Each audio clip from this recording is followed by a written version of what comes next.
أعوذ بالله من الشيطان الرجيم بسم الله الرحمن الرحيم الحمد لله الذي هدانا لهذا وما كنا لنهتدي لولا أن هدانا الله والصلاة والسلام على رسول الله وعلى آله وأصحابه ومن والاه أما بعد السلام عليكم ورحمة الله وبركاته قدرلك سواقداشlar oldingi darsimizda fiqhul avlaviyatqa shiriklashgan nurg'un ulmolining so'zini so'zlab kelgan edik.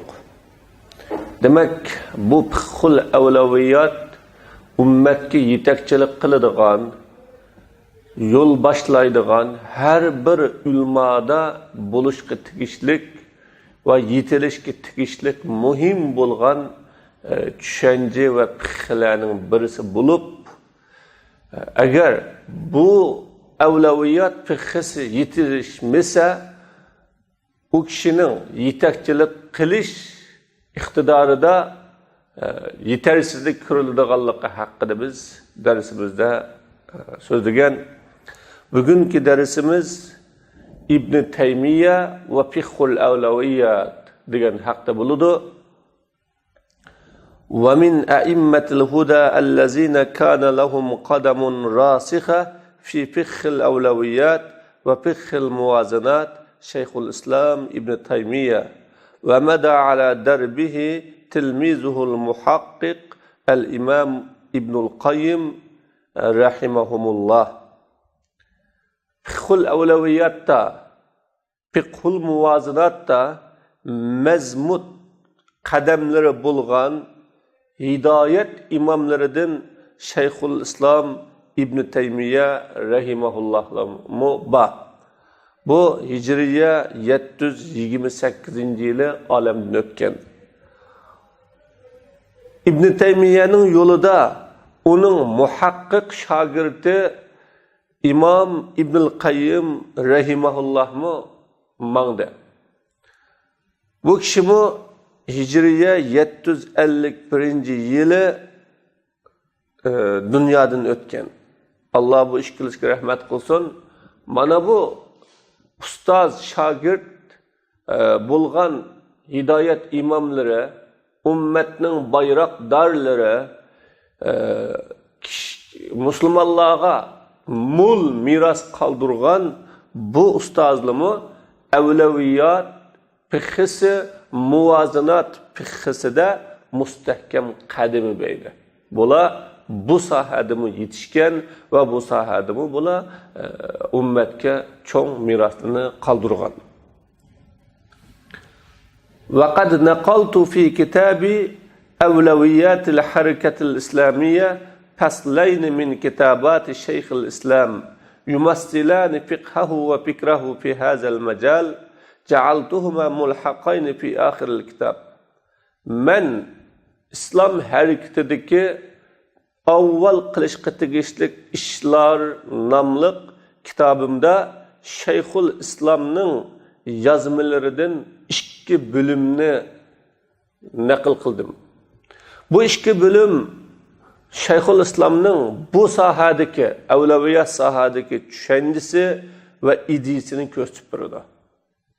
Mana şu kitapta naql elingan 2 bölümni ko'rgan va onunga qaragan kishi bu kishining, bu 2 imamning, yani İbn Taymiya rahimahullahning bu sahadagi tushunchasi va ideyasini ko'rib olaydi va bundan xabardor bo'lib olaydi.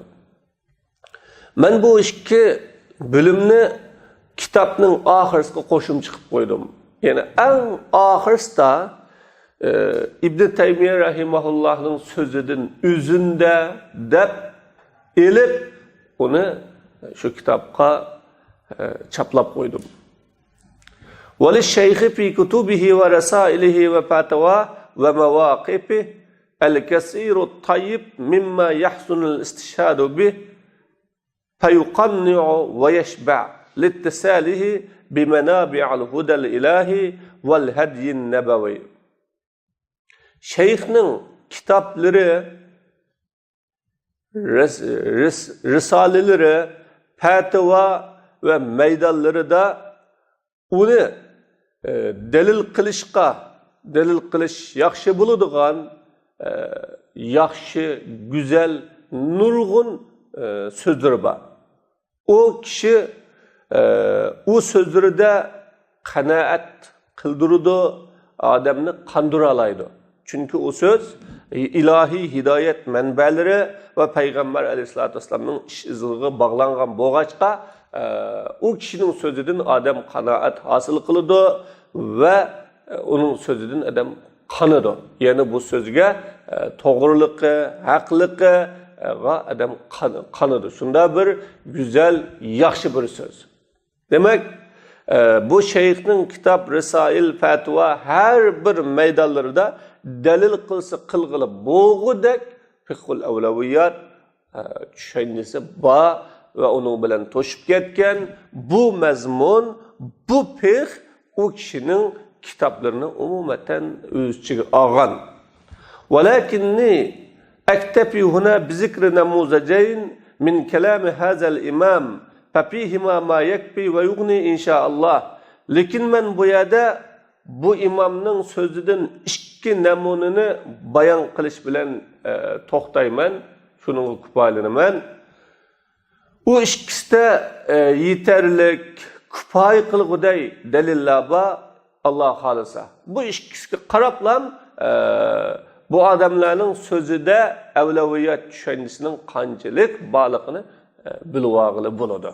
Demak, bizning bu turasimizda avlaviyat fiqhisi umumatan to'shib ketgan. Umumatan turasimiz u avlaviyat fiqhisi bilan beyg'on bir turas.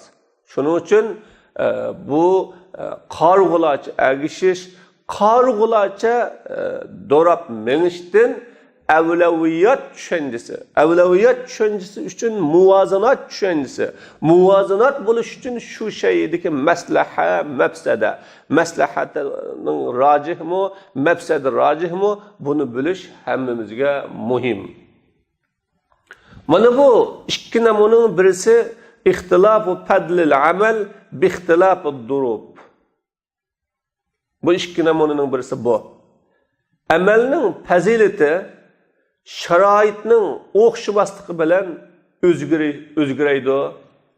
Amalning fazilati sharoitning o'xshamosligi, sharoitning o'zgarishi bilan o'zgaraydi. Bu birinchi namuna. النموذج الأول كنت ذكرت خلاصته في كتاب الصحوة الإسلامية بين الجحود والتطرف، وهو يتعلق باختلاف فضل العمل باختلاف الأحوال والملابسات ومراعاة تأليف القلوب. birinchi namuna, men uning xulasasini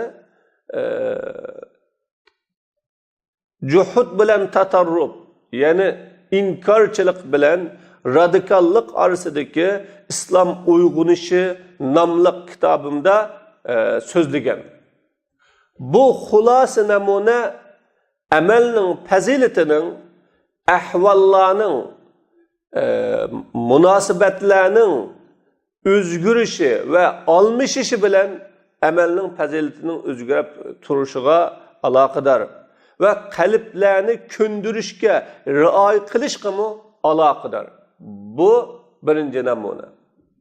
Demak, bir insonning ahvolining o'zgarishi, shaxslarning ahvolining o'zgarishi, munosabatlarning o'zgarishi, qalblarni ko'nishtirishga rioya qilish bilan amalning fazilati o'zgaraydi, farqlanadi va o'xshamaydi.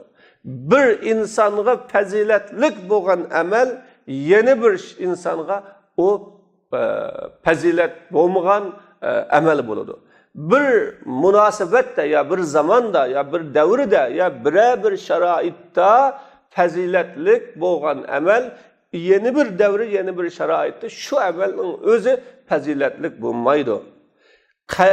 Qalblarni ko'ndirish, ya'ni islomga yangi kirgan, islomni yaxshi tushunmagan yoki islomda to'liq yashab bir mezgilini o'tkazmagan odamlarga fazilatlik bo'lgan amal islomda necha yil yashagan, islomning ta'mini tetigan odamga u amal fazilatlik bo'lmaydi.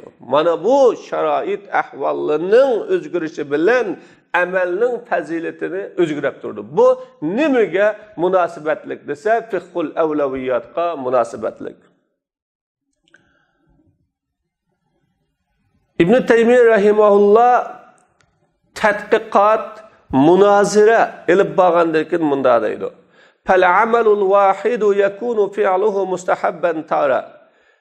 Bir tal amalni qilish, uni qilish bir qitim mustahab bo'ladi, uni qilmaslik yana bir qitim mustahab bo'ladi. Bir qitim qilsa mustahab bo'lsa, yana bir qitim qilmaslik mustahab bo'ladi. Nima sabablik? Uni qilish va qilmaslik manfaatidan kuchlik bo'lganlik e'tibori bilan qilishning manfaati va qilmaslikning manfaatining kuchlik bo'lganligi e'tibori bilan shar'iy dalillar bo'yicha bir qitim qilsa uning manfaati kuchlik, foydasi yuqori bo'ladi. Yana bir qitim qilmasa manfaati kuchlik, foydasi yuqori bo'ladi. Shariatning dalili shu. Shuningga asosan o amalni qilish bir qitim mustahab bo'lsa, yana bir qitim uni qilmaslik mustahab bo'ladi. Shuning uchun amallarga nuqul tayinib olmasligimiz lozim. Musulmon ba'zida mustahab ishni tashlab qo'ydi. Agar u mustahab ishni qilganlikda u mustahab ishni tashlab qo'yganlikning manfaatidan yuqori bo'lgan fasodchilik, buzuqchilik bo'lib qolsa, musulmonni tashlab qo'ydi. Xuddi payg'ambar sallallohu alayhi vasallam Baytullohni İbrahim alayhissalatu vassalam salgan asas ustiga selishni tashlab qo'yganidek. Rasululloh Baytullohni İbrahim alayhissalatu vassalam salgan asas qoida ustiga selishni bak yaxshi ko'radi. Va shundaq sog'usi beydi. Asli İbrahim alayhissalatu vassalamning yo'liga uni mushriklar o'zgartirib atgan keyin, ammo bu yerda qilmadi. Va Oyshaga munda dedi: "Laula anna qawmaka hadisu ahdin bil jahiliya lanaqadtul Ka'ba wa la alsaqtuha bil ardi wa la ja'altu laha babayn, baban yadkhulun nasu minhu wa baban yakhrujuna minhu." Agar sizning xalqingiz jahiliyatga davri yaqin bo'lmagan bo'lsa, cho'qim Ka'bani buzib, o Ka'bani zaminga chaplab qitdim va o Ka'ba uchun ikki eshik bekitdim. Biri uningdan odamlar kiradigan, yana biri uningdan odamlar chiqadigan kirish chiqish eshigi bekitdim deb Rasululloh buni bayon qildi. Yana hadis sahihaynda bor, Buxoriy Muslimda bor. Mana payg'ambar alayhisolatu vassalam o'zining qashda ikki ishning afzali qilish va qilmaslikdan iborat ikki ishning afzali bo'lgan bu ishni qo'yib qo'ydi. Ya'ni qilishdan iborat ishni qo'yib qo'ydi. Bu yerda nima uchun lil muaridat roji kuchlik bo'lgan qarshilik bo'lganlikdan. Bu Quraysh xalqining islomga davrining yiqinligi ve yengiligi. Tunugun tek Müslüman bo'lgan xalq. Chunki buningda ularni nafratlantirish va natijada fasodchilik manfaatini kuchli bo'lib qoladi. Ular tek tunugun islomga kirgan, islomni haqiqiy tushunmagan bo'lg'achqa ular ona Muhammad bu Ka'bani almashtirg'iltidi, yiqib o'zgartirg'iltidi, hamma ishqa chaqilg'iltidi, buzg'iltidi. Bu din to'g'ri emasga o'xshaydi. Muhammadning boshqacha bir maqsadi borga o'xshaydi deb dindan Resulullah'dan nefretlenip kalmaslığı için Resulullah şunca yaxşı görgen bir işini bu yerde koyup koydu. Demek avamның nefreti, avamның karşılıkı ve avamның sapası düşüncesininki tüvellikidin mustahab boğan, ebzel boğan işini koyup koyuş ve onu kınmaslık bazıda ebzel buludu. Eğerçe o iş aslida şer'i delil boyunca ebzel bolsun. Biz nima işimiz o avamның işi bilen digili bo'lmaydi. Ana bu yerdan İslamda yaşaş nima itibar qiladigan gap. Bir insan İslamda 5 yıl yaşadı mı, 10 yıl yaşadı mı, 20 yıl yaşadı mı, bunu mu itibarga ilish lazım. Tünügün İslamga kirgen adam bilen 5-10 yıl İslamda yaşagan adamni farqlantirishimiz lazım. Ve muamelede farqlantirishimiz lazım. İslam üçün bedel tölegan, aziyet çekken, İslam yolunda nurgulluğan cefalarını kötegen adam bilen İslam yolunda hiçbir cefa tatmagan adamның oturusunu farqlantirishimiz lazım. وَلِذَٰلِكَ اِسْتَحَبَّ الْاَئِمَّةُ أَحْمَدُ وَغَيْرُهُ اَنْ يَدَعَ الْاِمَامِ مَا هُوَ عِنْدَهُ أَبْدَلُ. Şunun için İmam Ahmed ve onun başkalar imam özünün karşıda ebzel boğan işini taşlap koyuş mustahab dedi. Eğer bu işte halkını, iktidar kılgıçılığını, kalbini kündürüş bu kalsa. Mesela imamның kışıda vetrini ayırıp okuş, tak okuş ebzelrak buludu. Bu şunun bilen ki imam cüp yani 2 rekatte salamını biridu, anındakin vetirinin 1 rekatını öteydi. Bu bir kavmge o imam bir kavmge imam buludu. Ula vetirini uğulap okuşunu, 3 rekatını bıraklam okutuşunu kürüdüğün, qaraydıgan bir kavmge imam buludu. Eğer o imamga ebzel işini kılışqa kadem besiş mümkün bulmasa, bu yerde o imamның halkka vetir namazını uğulap okuş bilen hasıl bulduğun menfaat onu ayırıp okuş menfaatinin küçükrak budu. Çünkü o halk onun ağzında namaz okuşunu yaman körüş bilen. Yani namaz okuşunu yaman körep tutsa yani bu vetirni ayırıp okuydiken, 1 rekat okuydiken dep yaman körep tuğan turup kılgandaki menfaatin o imamның namazını uğulap okuş bilen hasıl bulduğun menfaati küçükrak buludu. Neticede bu vakitte özünün karşıdaki ebzel ve evlanı taşlap koyuş halkның ki birlikte ittifakı için o ebzel ve evla buludu. Şuningdek, eğer bu imam Bismillah'ni mahfi okuş, şuningdek, eğer bu imam Bismillah'ni mahfi okuşni ebzel deb qaraydigan yoki onu oshkor okuş ebzel deb qaraydigan imam bo'lsa, xalq iqtidor qilguvchi xalq uning qarashining xilofida bo'lsa, imamның qarshidagi noabzalni qilish xalqqa muvofiq bo'lish pay manfaati, xalqni ko'ndirish manfaati uchun noabzalni qilish u şu faziletning manfaatidan kuchli bo'ladi, bu joiz, yaxshi bo'ladi. Bu vaqtda bu durust bo'ladi. O'zining nazridagi noabzalni xalqning manfaati, xalqqa muvofiqlashish va xalqni ko'ndirish uchun qilsa, bu afzal, bu yaxshi bu. Mana bu amalning ahvolga qarab o'zgardiganligi bu yerdan chiqdi. Gerçi o kishi yolg'iz bo'lgan vaqtda afzal bo'lgan amal, imom bo'lgan vaqtda uning nazridagi amaldan o xalqning nazridagi, xalqning qarshidagi amal afzal bo'ladi.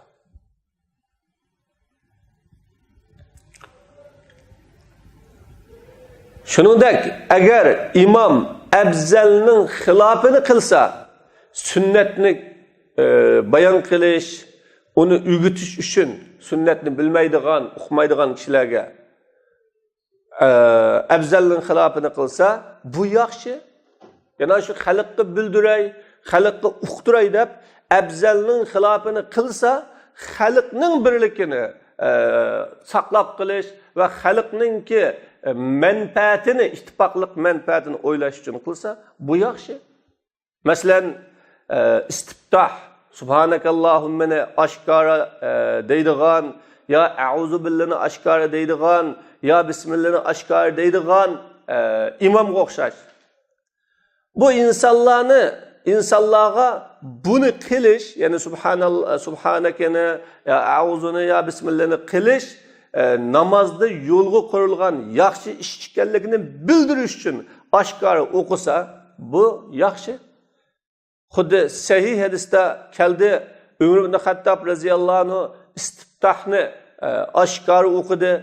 Umar radhiyallohu anhu Allohu akbar deb Subhanakallahumma va bihamdika va tabaraka ismuka va ta'ala jadduka va la ilaha gayruk dedi. Üllük dedi bunu. Asvad ibn Yazid bunda deydi, men Umar radhiyallohu anhu'ning aqsida 70 qitimdan ko'proq namoz o'qidim. Umar radhiyallohu anhu Allohu akbar dedi. Ondan keyin Subhanakallahumma va bihamdika dedi. Bunu Muslim o'zininki Sahihul Muslim nomli kitobida rivoyat qildi. Shuning uchun bu istiftoh umumlashib, uningga nurg'un insonlar amal qilib ketdi. Subhanakallahumma va bihamdikini Umar radhiyallohu anhu ullik da'vagandan keyin kishilar buni o'qiydigan bo'lib ketdi va buni bu umumlashib ketdi. Shuningdek Abdullah ibn Umar, Abdullah ibn Abbas radhiyallohu anhu a'uzu billahni oshkora ullik o'qitdi. Ve sahabelardan bir neçe öğlenme Bismillah'ni oshkora o'qitdi. Mana bu cumhur ulmalarının qarashida, yani o Bismillah'ni istihazini oshkora o'qishni sünneti ratibe deb qaramaydigan cumhur ulmalarının qarashida bu. Cumhur ulmalarının qarashida nim bo'lgan odamlarga buni o'qish namozda sunnat ekanligini bildirish uchun bo'lgan deydi. Xuddi bu sahih hadisda Abdullah ibn Abbas radhiyallohu anhu jinoza namozini o'qib, Ummul Qur'onni, sura Fatihani oshkora o'qidi. Va Abdullah ibn Abbasning bunda qilganligi Abdullah ibn Abbas odamlarga buning sunnat ekanligini bildirish uchun ekanligi deyildi. Mana bunun bilan insonlar jinoza namozini o'qishda ikki xil so'zga badi. Ulardan ba'zilar o jinoza namozida sura Fatihani yoki biror surani o'qish kerak emas deb qaraydiganlar bor. Hech qanday ahvolda o'qish kerak emas deb qaraydiganlar bor.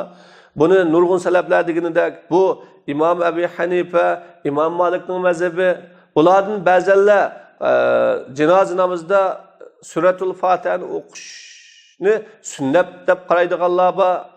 Shofiiyning so'zidek, Imom Ahmadning, Abdullah ibn Abbasning bu hadisi va uningdan boshqa hadisga asosan sunnat deb qaraganlarmi bor. Am bu ulamalardan ba'zilar deydi,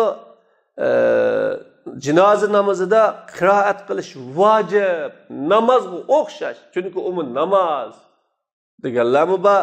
Ulardan ba'zilar deydi, balki u qiroat qilish sunnati mustahabba, vojib emas. Mana bu 3 so'zning eng to'g'risi. Ba'zilar vojib dedi, ba'zilar sunnat dedi, ba'zilar hech qanday ahvolda o'qimasa bo'ladi dedi. Buning ichidagi eng to'g'ri so'z sunnati mustahabba degani. Mana salaflar buni qildi. Va har ikkili ish ularning orasida mashhur bo'ldi. Bular jinozaga namoz o'qitdi, jinoza namozini o'qitdi, qiroat bilan o'qitdi, qiroatsiz o'qitdi. Xuddi ular bir qitim bismillahni oshkora o'qib namoz o'taydi. Bir qitim uni oshkor qilmay namoz o'taydi. Bir qitim istiftoh bilan, ya'ni yuqoridagi subhanakallohumma degan istiftoh bilan yana bir qitim istiftohsiz namoz o'qiydi. Bir qitim uchala o'rinda ikkala qo'lni ko'tarishlik bilan, bir qitim ikki qo'lni ko'tarmay namoz o'qiydi. Ba'zida ikki salom bilan salom beradi, ba'zida bir salom bilan salom beradi. Ba'zida imomning orqasida mahfiy suratul Fatihani o'qisa, ba'zida o'qimaydi. Ba'zida jinozaga 4 qitim takbir aytadi, ba'zida 5 qitim, ba'zida 7 qitim. Ularning ichida manda qiladiganligi beydi va manda qiladiganligi beydi. Buning hammasi sahobalardan kelgan. Hammasi sahobalardan kelgan. Ammo bir-birisi bilan dushmanlashmagan, qarshilashmagan, o'zaro shu sababli ayrilmagan, parchalanmagan, adovat, o'chmanlik, yomon ko'rish asla shakllanmagan. Shuningdek, o sahobalardan kelganki, ularning ichidan ba'zanlar azonda ovozni titratdi. Ulardan ba'zanlar uningda ovozini titratmaydi. Yandırıp o'qish bilan titratganlarmi beydi, ba'zanlarda titratmaydi. Ulardan ba'zanlar takbirni taq o'qiydi. Ulardan ba'zanlar uni jup o'qiydi. Her ishkilisi Payg'ambar alayhisolatu vasallamdan kelgan. Mana bu ishlar gerçi onun biri yeni birden güçlük bolsa mı? Yukarıdaki işler birisi birisinden ebzel, savabı, fazileti yukarı bolsa mı? Na ebzellik kılgan kişi, caizlik kılgan kişi. Bazı da na ebzellik kılış, ebzel boğumğını, mercuhni kılış, ebzelrak. Güçlük bir menfaatinin cehdidin ebzelrak. Xuddi güçlükni, ebzelni koyuş, ebzelrak buludu bazı vakitte yeni bir güçlük menfaatler için. Güçlük menfaatler için ebzelni koyuş mu? Ebzelrak buludu. Mana bu umumi amellerde yüz bergen iştir. Hemimizge malum amel ba, o amel özünün cinsi de ebzel. Xuddi er ve ayal desek, er cinsi de ayaldan ebzel. Bazı da bu amel ebzel. Kad yakunu fi mavatin, bazı bu amel bir urullarda buludu. O amelinin gayri onundan ebzelrak bulab kalıdı. Xuddi namaz cinsi kıraat cinsinden ebzel. Meyli nefli namaz olsun, meyli feriz namaz olsun, kanda namaz olsun, namazlı buluduken namaz cinsi. Kıraat cinsinden ebzel. Kıraat cinsi zikri cinsinden ebzel. Kıraat, Kur'an okuş, kanda zikri bulup kessin. Kimnin zikrisi bulup kessin? Zikri eğitimen, zikri kılımen, dep, qo'llarga tasbihni elib, joy namozga chiqib, ayrim bir yerda o'ltirib, zikr qilgandan qiraat qilganlik afzal. Zikri jinsi, duo jinsidan afzal. Duo qilib o'ltirganlikdan zikri afzal. An bomdatdan keyin, asrdan keyin namoz o'qishdan to'suluqliq, qiraat, zikri,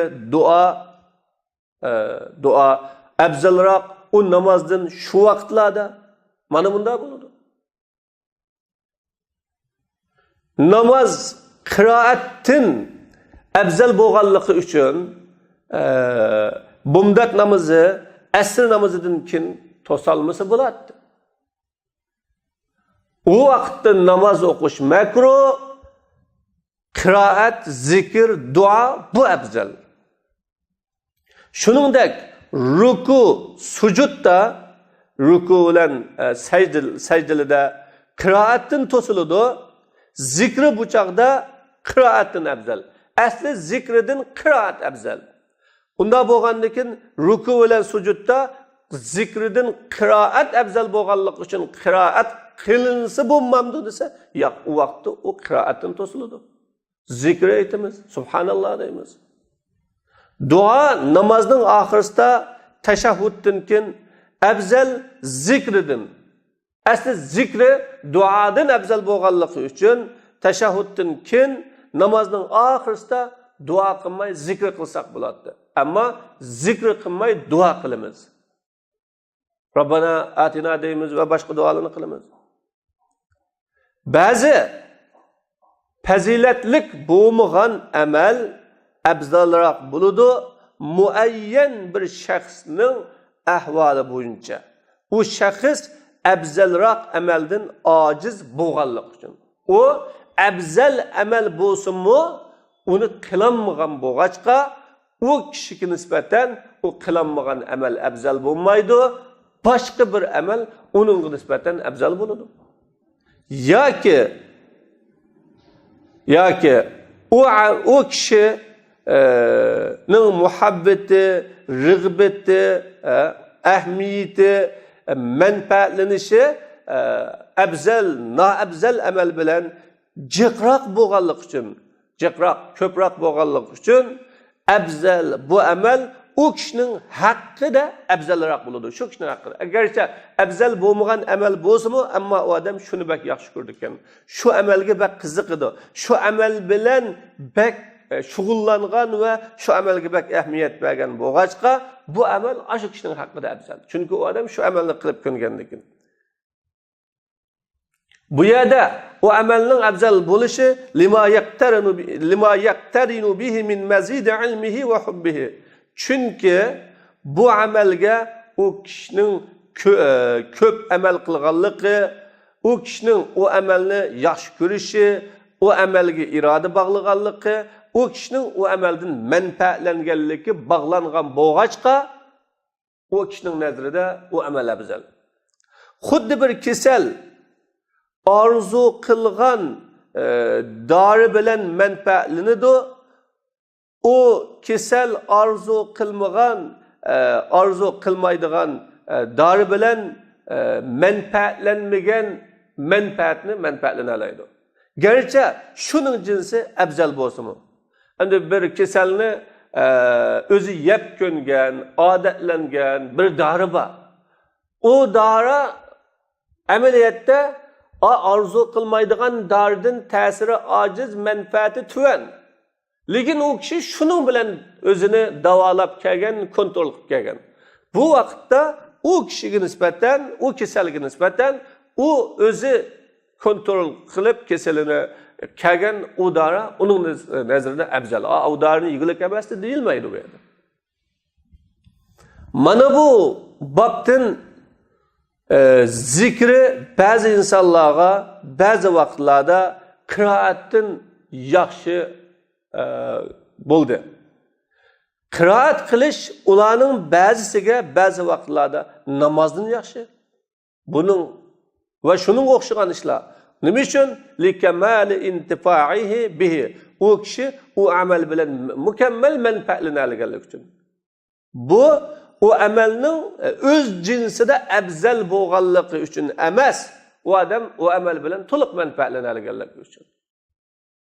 Demak, mana bu avlaviyat meselesi bütün amellerde bu kadar roşan ve bu kadar mevcut. Ve hazel babu tebzili ba'dil a'mali ala ba'd. Bu amellerinin bazısını yani bir kısmısını yeni bir kısmısından abzal kılış babı eğer onun da tefsilatı bulmuş mu? Tefsilat bayanı bulmuş mu? O şu amel ahvallarının türlük buluşu bilen nurgun amellerde türlük buludu. Eğer anna bulmasa bu amellerde nurgulluğun kalaymakançılık yüzü veriyor. Bunun tefsilatı yok. Lekin ahvallarının her xil buluşu bilen bu köpünç amellerimi şimdi her xil buludu. Yani fazileti her xil buludu, derecesi her xil buludu, savabı her xil buludu. Hakikaten insanlarda فإن في الناس من إذا اعتقد استحباب فعل ورجحانه يحافظ عليه ما لا يحافظ على الواجبات حتى يخرج به الأمر إلى الهوى والتعصب والهمية الجاهلية كما تجده في من يختار بعض هذه الأمور فيراها شعارا لمذهبه. Hakikaten insanların içinde men şunday bir kişiler var. Agar o kishi bir ishni qilishni mustahab, uni kuchli deb e'tiqod qilsa, o ishni yuhafizu alayhi, o ishni davomlashtiradi. O ishga ching turadi, vojibga ching turmagan din vojibga ching turmaganday ching turadi. Hattoki bu kişinin iş havaya heves, taassub, cahiliyet gururuga elip çıkıyor. Xuddi siz bu işni, bu işlerin bäsini tallap, onu özünün mezhebinin şuarı kılgan kişilerde tapısınız bu işlerini. Bazı işlerini kılış mustahab ve ebzel dep oylavasa, o işqa vacibga ching turmaganday ching turadi. Vacibga onda ching turmaydi, ammo anınga ching turadi. Neticede o kishini bu ishda ching turgan odamni ish havoya vasga olib chiqadi. Ya'ni dinning talabi, taqozosi bo'lmasdan o shu odamning havosi bo'ladi, ta'assubiyati bo'ladi va jahli hamiyati bo'ladi. Buning olib chiqadi. Bu ishni qilish özününki kızgınlık sebepten bulab qoladi. O adamlardan ba'zanlar bor, agar shuni tark etishni, shu amallarni tashlashni uni afzal deb qarasa, u ham buni tashlashga ching turadi, bakroq uning ching tug'unidan muharramatni tashlashga. Harom ishni tashlashga ching tug'unidan bakroq ching turib oladi. Neticede o kişini elaki çing turuluş havaya heves, hamiyeti, cahiliyetiga olib chiqadi. Xuddi siz bunu tashlashni o'zining mazhabining şuarı qilgan kişilerde tapasiz ve bunun o'xshagan ishlar. Bunun hammasi xato. Ba'zi ishni qilishni yaxshi ko'rsa, uningda shu qadar ching turibki, hatto u ish ne bir mustahab ishni vojibdanmi yuqori ko'tariladi. Bu o adamning nemisiga bog'liq desa, havoya hevesiga bog'langan ish bu. Val vajibu an yu'ta kullu zi haqqin haqqa va yuwassi'a ma wassa'aha Allahu va rasuluhu va yu'lab ma allafa Allahu baynahu va rasuluhu. Vacib ish her bir haq egasiga onun haqqini birilishi vacib. Allah subhanahu wa ta'ala ve onun Resulü kengir kılgan işlerini kengir kılınış bu vacib. Allah subhanahu wa ta'ala onun arasını birleştirgen ve onun Resulü birleştirgen işini birleştiriliş vacib. Bunun da Allah yaxshi ko'radigan, Allah subhanahu wa ta'ala'nın Resulü yaxshi ko'radigan şer'i menfaat, şer'i maqsadla rioya qilinishi lozim.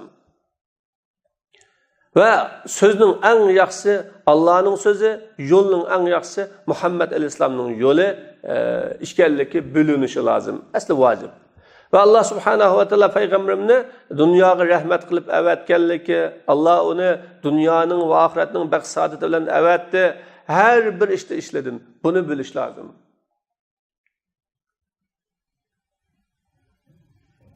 Ve insanda ve en yekune minel me'al insan mecburi vacibi insanda tefsilatı buluş. Onun bilen mana bu yığıncaklangan işlerini saklaydıgan bir tefsilatı buluş lazım. Bu misa nurgun insanlar bunu yığıncaklagan haletide itiqat kılıdı ve onu tefsilatını koydu. Ya bilmezsin, ya nahak, ya ki havaya heveske erişip. Biz Allah subhanahu wa ta'ala'dan bizni to'g'ri yo'lga yetaklashini so'raymiz. Yana Allah ularga in'om qilgan payg'ambar, siddiq, shahid, solihlarning yo'liga yetaklashni so'raymiz. Bular bakmi yaxshi hamra. Mana bu fiqhi va fi zawi hazal fiqh bu tushunchaning nurida İmam Hasanul Banna rahimahullohning fatvosi mushu tushunchaning nurida bo'ldi. İmamul Hasanul Banna'dan tarovih namozida ixtiloflashib qolganlar so'g'an chog'ida o tarovih namozi 20 rakat o'qilamdi, xuddi Haramayn va uningdan boshqasidagidek 20 rakat o'qilamdi. Bu 20 rakat o'qish 4 mazhabdan mashhur bo'lgan rivoyat yoki 8 rakat o'qilamdi. Bu 8 rakat o'qishqa o musulmonlarning ba'zi ching turib oladi, ching turg'unidek 8 rakat o'qilamdi deb so'ralgan chog'ida va ahli, ya'ni Shayxul Bannadan so'rgan mahalladagilar bu masalani deb urushib ketgili tasqagan bir vaqtda Shayxul Bannaning fiqhisi, shayxning fiqhisi bu bo'ldi. Tarovih sunnat. Müslümanların birligi farz. Undaqda bir farzni sunnatni deb zayo qilib o'tam demas. O Müslümanlar agar uylarida namoz o'qisa, dushmanlashmay, o'zaro ixtiloflashmay uyda namoz o'qisa, bu ularga yaxshi bo'ladi va to'g'ri bo'ladi. Dushmanlashib, urushib, masjidda o'qigandan uylarida hammasi 8 rakat o'qiyamdi yoki 20 rakat o'qiyamdi, o'qisa bo'ladi-ku dushmanlashmay dedi. Mana bu Hasanul Bannaninki fiqhul muvozanat va fiqhul avlaviyat bo'yicha bergan fatvolar bu.